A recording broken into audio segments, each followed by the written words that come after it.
Sir ಇಷ್ಟು ವರ್ಷದ ನಿಮ್ಮ ರಾಜಕೀಯ ಜೀವನದಲ್ಲಿ ಯಾವಾಗಾದರೂ ತುಂಬ ಭಯ ಆಗಿದೆಯಾ ಸರ್? ನನಗೆ ರಾಜಕೀಯದಲ್ಲಿ ಭಯ ಆಗಿಲ್ಲ, ಹಾಂ ಸೋಲಲ್ಲೂ ಭಯ ಆಗಿಲ್ಲ, ಹಾಂ ನನಗೆ ಯಾವುದ್ರಲ್ಲೂ ಭಯ ಆಗಿಲ್ಲ. ಹಾಂ ಬಟ್ ನನಗೆ ನೋವಾಗಿದೆ. ಹಾಂ ಏನಕ್ಕೆ ಸರ್? ಈಗ ನಾನು ನನ್ನ ಬ್ರದರ್ ಇಲ್ಲ ನಂಜೇಗೌಡರು, ಹ್ಞೂ ನಂಜೇಗೌಡರು ಇಲ್ದಲ್ಲೇ ಇದ್ರೆ ಹ್ಞೂ ನೀರಾವರಿ ಚಂದ್ರು ಕೇಳಿರ್ಬೋದು ಅಂತ ಅನ್ಸುತ್ತೆ. ಅವ್ರಿಲ್ದೇ ಇದ್ರೆ ನಾವು ಬೆಂಗಳೂರಿಗೆ ಬರೋಕ್ಕಾಗ್ತಿರ್ಲಿಲ್ಲ. ಹ್ಞೂ ಬಟ್ ರಾಜಕೀಯವಾಗಿ ನನಗೆ ಸಹಾಯ ಮಾಡಲಿಲ್ಲ.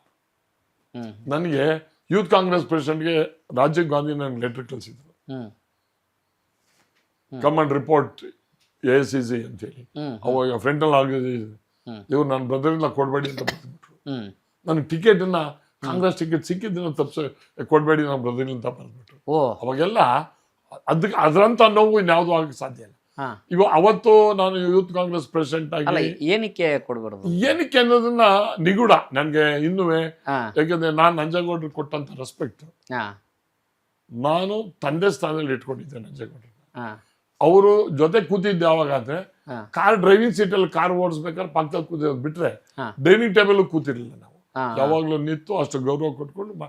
ಬಟ್ ನಮ್ಗೆ ಅನುಭವ ಏನಾಯ್ತು ಅಂದ್ರೆ ಅವರ ಮಾತಾಡ್ತಕ್ಕಂಥದ್ದು ನೋಡಿ, ಚರ್ಚೆ ಮಾಡ್ತಿರೋದು ನೋಡಿ, ವಿ ಬಿಕಮ್ ಮೋರ್ ಒಂಥರ strong in our political life.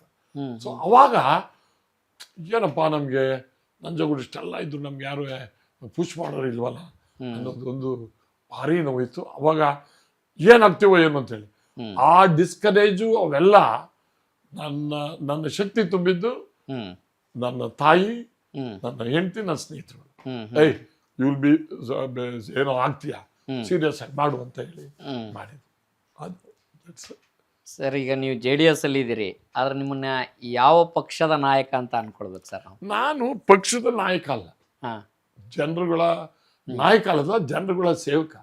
ನಾನು ಪಕ್ಷವನ್ನ ಪ್ರತಿನಿಧಿಸ್ತಾ ಇದ್ದೀನಿ. ನಾನು ಎಲ್ಲಿರ್ತೀನಿ ಅವರ ಪರವಾಗಿರ್ತೀನಿ, ಅವ್ರಿಗೆ ನಿಯತ್ತಾಗೂ ಇರ್ತೀನಿ, ನೋ ಚೇಂಜ್ ಆ ಥರ.